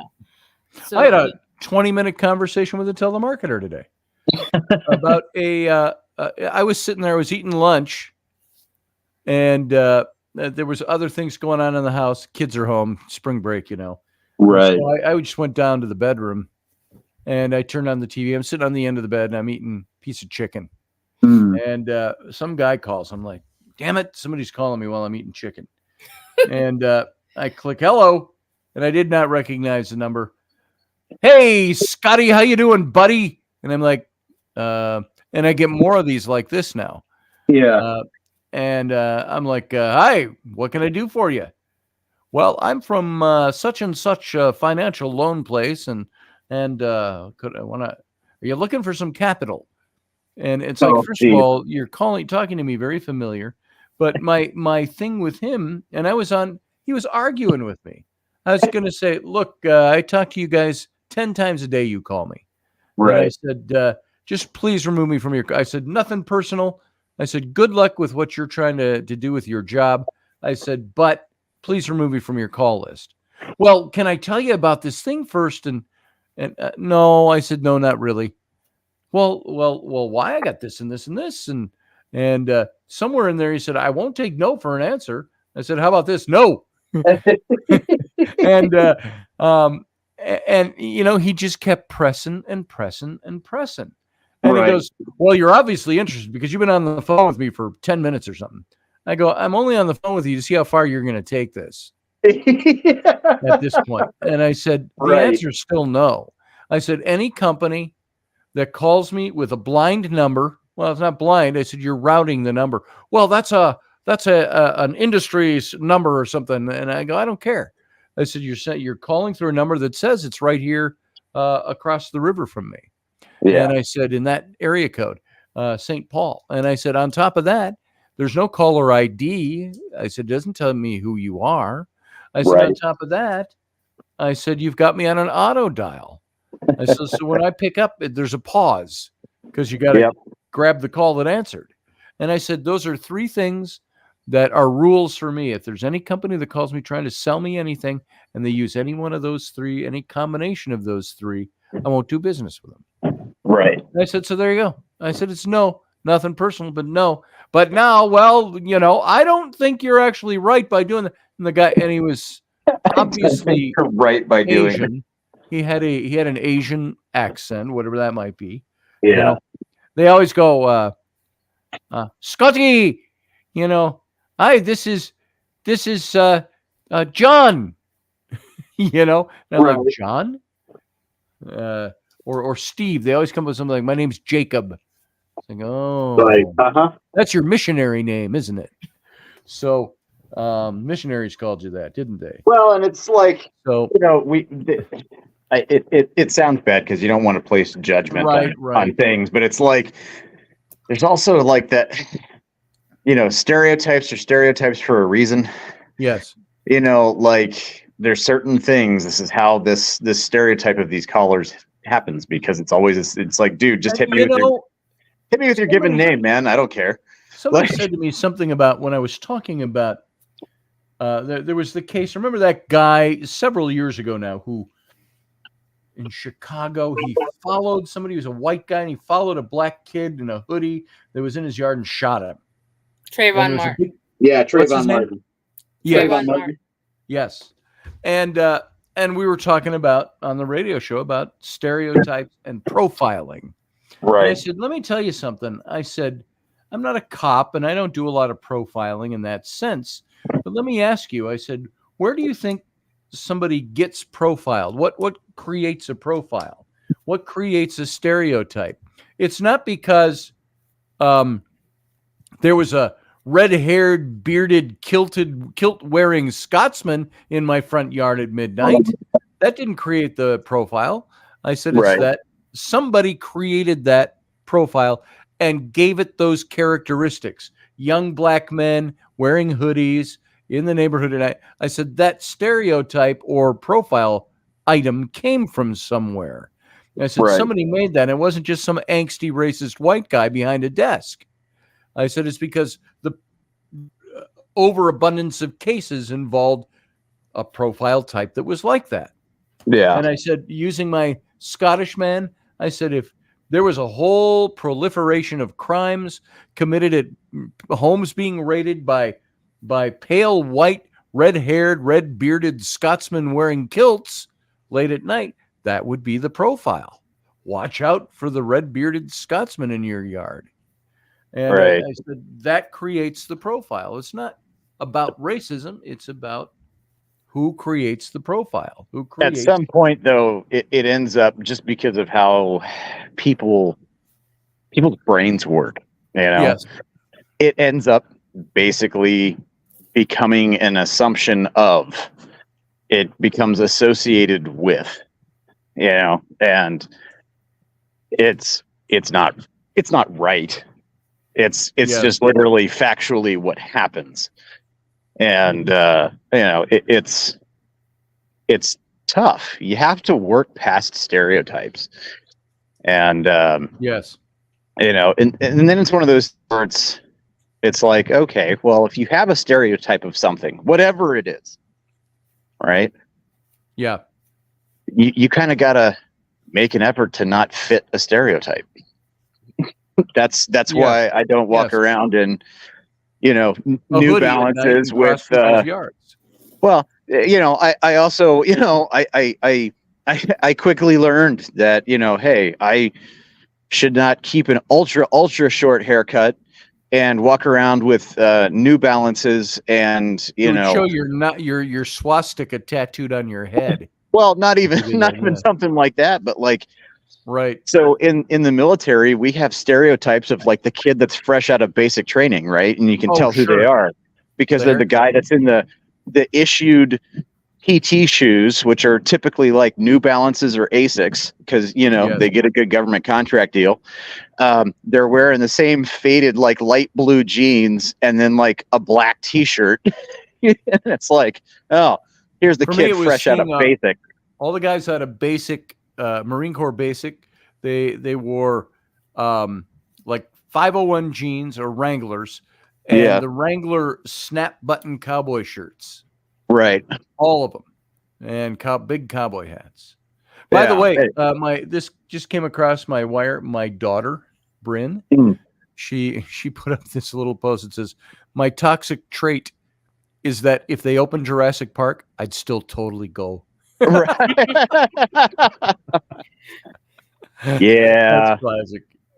Yeah, that might be my toxic trait too. That's Yeah, yeah. I'd still go. I'd still go. I still like I'd have a gun. I still like Jeff Goldblum in the very first one.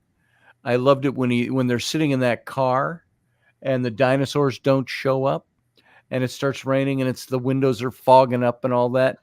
And he goes up to the camera and he goes, and he rubs it and he goes, excuse me, he says, are there any dinosaurs on your dinosaur tour? So, yeah. So I think that would be. They want to hunt. They don't want to be fed. That's right.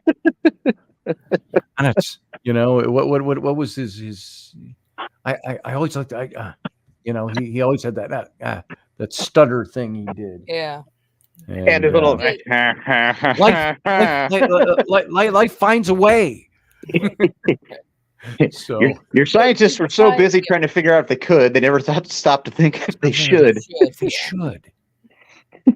So, But what I was gonna say was, I think we're probably gonna even see a rise in this whole version of phishing, this AI chat version, because oh yeah, there were Makes some sense. rumblings over at Google saying that they may follow the steps of, you know, Firefox and the like, and stop taking tracking cookies. It's like basically Google's going to go on a diet, which is making the advertisers freak out, because that's how they figure out what we like and what to target. Well, that would be great, and it's always slightly annoying to get the pop up whenever I go to a page, but it is also very good to see that so many more companies are like, hey, choose which. We do use cookies here for various, for a number of various reasons. You can opt out, and that they provide that option. I think it's great that they do that. I would really like to see a crackdown on selling of information, quite frankly. I would too. Nobody tell Professor Bauer. Yes. That's the whole. Why do you say that? The whole blockchain issue that he's been promoting and all that stuff. Who? Me? No, Professor Bauer. Oh, Professor Bauer. Yeah.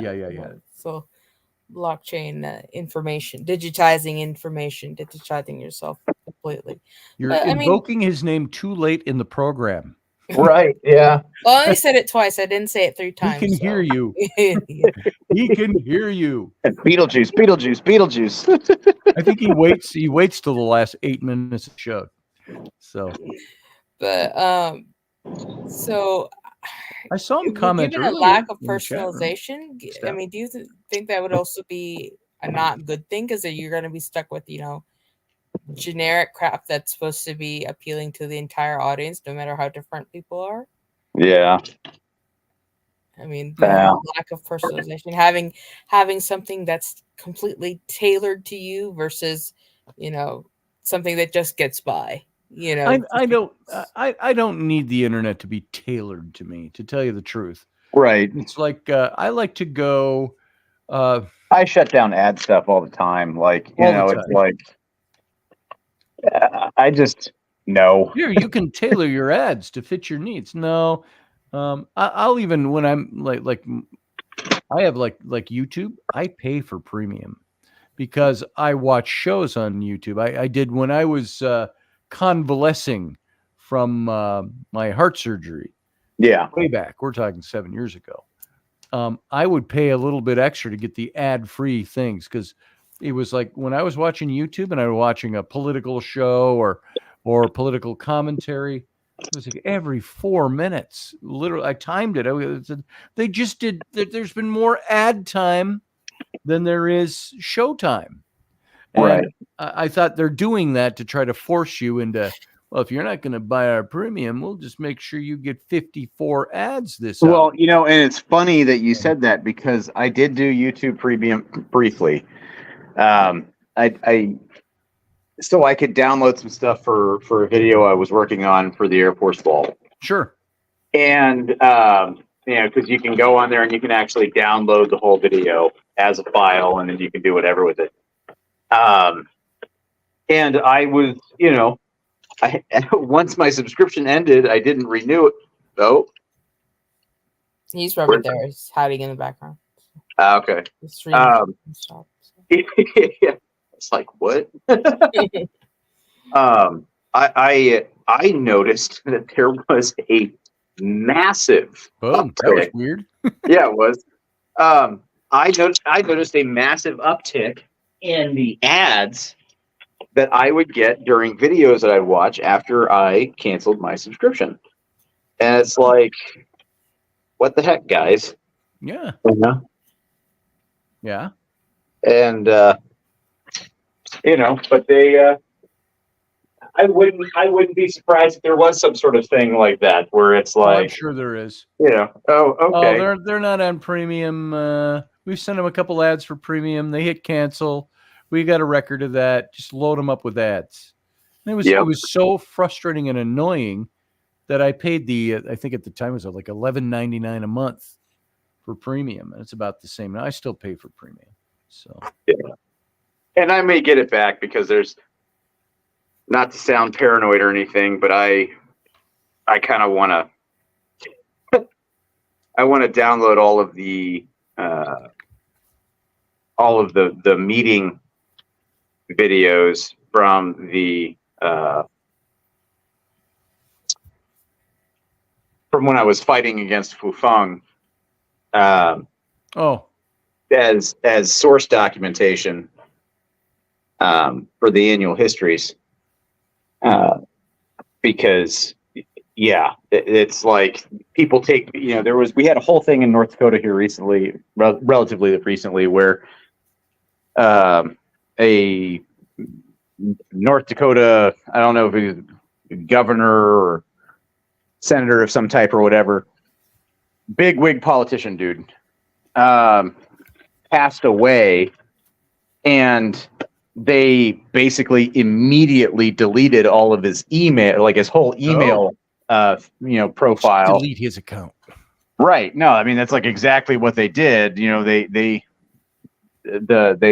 deleted that file with the PDS file or whatever it is. Yep. That Outlook creates, or PSD file, and Photoshop. Right. They deleted that whole file, and they were like, recently they just had a ruling about it. They're like, well, yeah, we deleted this, but we're not going to level any criminal charges or anything, because the rules at the time that it happened were kind of murky. And it's like, kind of murky my butt. They've all said that, all of these conversations, text conversations, emails, all of that is public record, whether it's on electronic, it's all the correspondence, email is correspondence, is public record.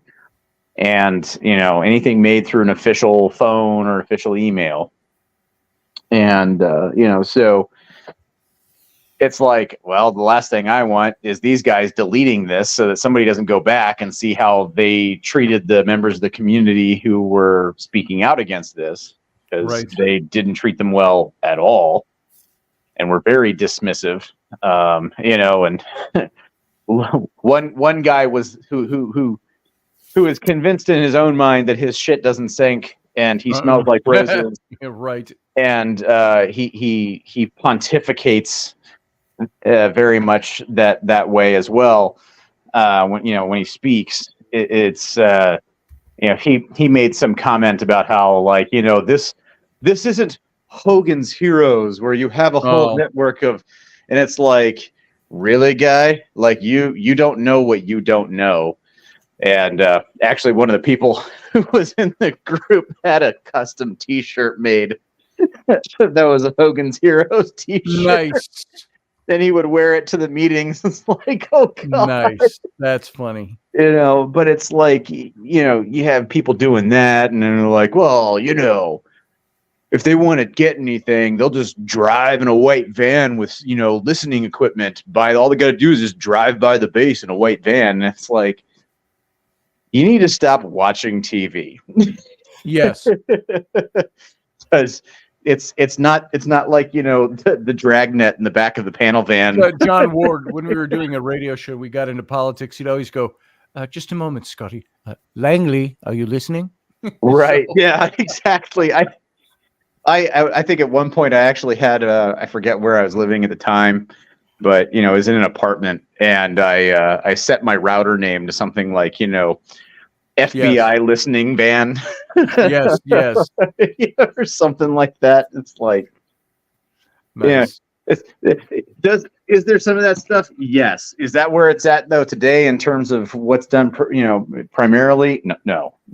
Things have changed since you were watching whatever cop show or whatever it was on whatever network, and get with the times, buddy. But like, yes, what do you do with people like that? Right. So yeah, like I want to download all of that stuff so that there is a record, and nobody can come back later and say, well, that didn't happen and that's not what we said and this isn't how it went down. Be like, nah, dude.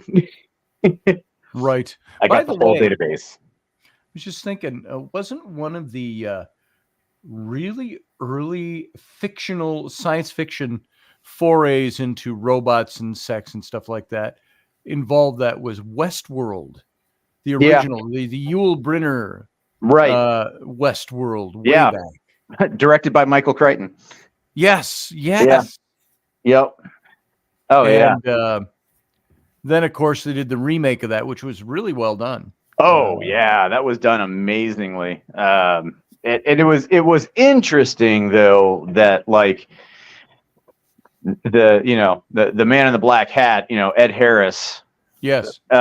He kind of filled in a small way, visually anyhow, for the Yul Brynner character. Yes. But there wasn't really a Yul Brynner character per se, and it was Right. that was kind of interesting. It's like they did a nod, but so I wonder if they took more from the source material rather than the Probably. 70s movie, Right. and because I think it was a book, or maybe it was just a screenplay that Crichton did and then directed it. I can't remember.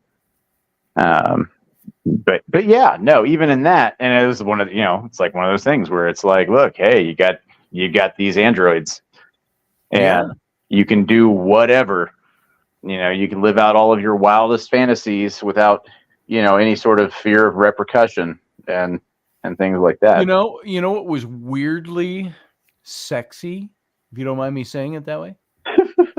the first time you saw the Borg Queen, played by Alice Krieg, horrific, yet at the same time oddly sexually alluring. Well, yeah, and I think they did that very purposefully. sensual. Yeah, the character was sensual. Yes, in a darkly so.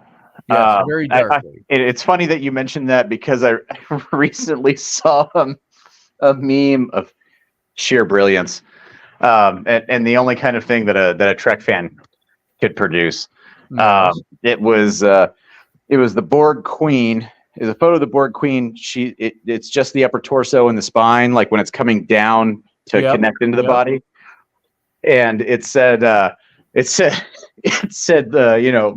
Madonna on tour in like 2052 or something like that. And it's just like, oh my god. that's very humorous. Yeah, Madonna. There's enough to say. I'm sorry. I understand vanity. I understand show business a little bit, but I don't think I would ever want to augment myself surgically. Well, I'd be afraid of how I would look when all of that stuff started wearing down. Yeah. Like then you see some of these people where it's like you can tell they had a lot of work done, and as they've aged, it has not gone well for them. Case in point, Mickey Rourke. I mean, that guy's had a lot of work done, and it's like he was a good-looking young man. Yeah. That's one of the ones that come to mind. I mean, obviously the Madonna thing comes to mind. It's like, just stop. I just saw this article from the U.S. Sun, the U.S. edition of the Sun, which is a British paper, and it had because I had called up during the show. I was looking up sex robots, movies with sex robots, and now the algorithm starts. And now it'll start. But I saw this one. I go, wow, that's pretty hot. It's like a woman in a Catwoman costume, looking like a Catwoman costume. Yeah, only open all the way down below the navel, and very not transparent, very skin tight, shall we say? Right. And I'm looking at it. I go, that's a robot. And the headline, and I just opened up this article. Valley of the Dolls. First lesbian sex robots may be coming soon as sex bots start being programmed to be gay. Okay. It's the American adult toy and robotics company Real Doll. Are attempting to enter the LGBTQ market. Yep. And they're showing a couple of different ones here. And you go, that's a little extravagant with what they're wearing and their bodies, but you go, wow, that's strangely alluring. I can see why there would be guys out there that would go, yeah, bring in the doll. But it's very interesting and very human looking. Oh my goodness. Yeah. I don't know to what it's only going to progress more as, I can't imagine that they walk around, they come and knock on your door to go, hi, I'm your robot. No, I don't think anybody can I think of afford that model. I just made myself think of remember the original Highlander movie Yeah. with the Kurgan? He's in the hotel room and he's putting that sword together and he's doing all the sword moves. And then it shows him up close and he's holding his sword and the door opens up and there's some blonde woman with a fetish outfit on and she goes, and his eyes open and she's standing back there and she goes, "Hi, I'm Candy." And he goes, it doesn't change the camera angle and he just goes, "Of course you are." Jesus. I just thought of that with the picture of this sex robot. Right. Yeah, it's weird. I think a lot of how it'll go is, basically how can society approach this? Like if we focus more on the positive aspects, I think that there's some good things that can come out of it. I think there's a lot of potential for bad things to come out of it in terms of things within relationships and stuff. Pre-existing relationships, and then you introduce this, but a lot of that's just going to have to be how people approach it, I guess. Yeah. And I mean, really, honestly, at the end of the day, dude, it's not my business. It's really not. I don't care. If they're a decent human being and they treat people with dignity and respect, they're a friendly neighbor, a good coworker, whatever, and then if they're like, yeah, I got one of those, sex robots because, I have a hard time with this, that, and the other thing. And, it's like, or I don't want to have to deal with all the problems that come with, I don't want to have a relationship because of everything that everything that they've been through. Right. Yes. There's a lot of people that, it would probably appeal to them in that regard because they've been emotionally beat down by failed relationships and bad partners, even when they've tried to break cycles of bad partners, and it's a certain level of giving up, which is sad. Yep. But, if it keeps them on an even keel and it, keeps them from falling into the category of, all right, guys, look, never piss off Tim. Right. As long as it does that, then who cares? I mean, like, let's just be decent people about it. Right. I mean, whatever. Heck, I think most people out there probably think more about things like that in a, I'd at least try it than they'd actually even be, willing to readily admit to. Okay. Look, this is I uploaded this just to show you this article I was just talking about. Yeah. This is a picture of their sex doll. And you look at that and you go, that functions? Or is it just now I've seen sex dolls. I've seen the naked versions of them. Not because I was looking for them, but somebody sent me a link. And I was looking at, and you look at that and you go, that looks pretty human. There's going to be people out there. There's going to be guys out there. This is the lesbian sex doll, by the way. I don't know how that defines it as lesbian. I don't either. I don't know. That's one of those things. I see a lot of straight women who dress like that. Right. Well, and not only that, but it's like, and I think Steph may have said something about it in a comment, but it's like, they're coming out of the factory. Like there's how do you assign anything like that to it? That's all in whoever the purchaser is. So they're just, so this ends up actually being a perfect example of industry just trying to play to an audience to get a market share. Program it to be lesbian. Is it the things it says? Are there like, because I don't know that we've reached this point in robotics yet, or androidism, where we can make things that function on their own. It's got to be programmed to say what it's going to say. Does it say, I'm sure if it's one of the like AI Naturally models that wrong. talks to you or whatever, that Yeah. there are probably things in there. There are probably cues. There's probably a vocabulary of phrases. Oh, I love it when you touch me like that. What's it do? It really, I mean, how good can it be? But anyway, there you go. That was all for your edification. And guess what? On that note, we're at the end of the show. We're overtime. Thank So- God. Sarah, She's you are a trooper. Well, Sarah, if you're a lesbian, that's supposed to appeal to you right there. So, No. just saying, because that wouldn't appeal to guys at all. So, Okay. I would think. Look, if I was going to design a lesbian doll, she'd have a like a Marine Corps haircut. Oh God. Now we're going into And- stereotypes. Yeah, there we go. All right. I'll end there before I don't get in trouble because I don't care. All right, you guys. Thanks for being here. Yep, absolutely. Jason, you have a good night. Thanks for all your input. Thanks for listening to all my input. Wow, that sounds like a sex robot. Thank you for all your input, Jason. Oh God. All right, you're out of here. Bye. All right. Sarah, thanks for being here. All right. Thanks for putting up with it.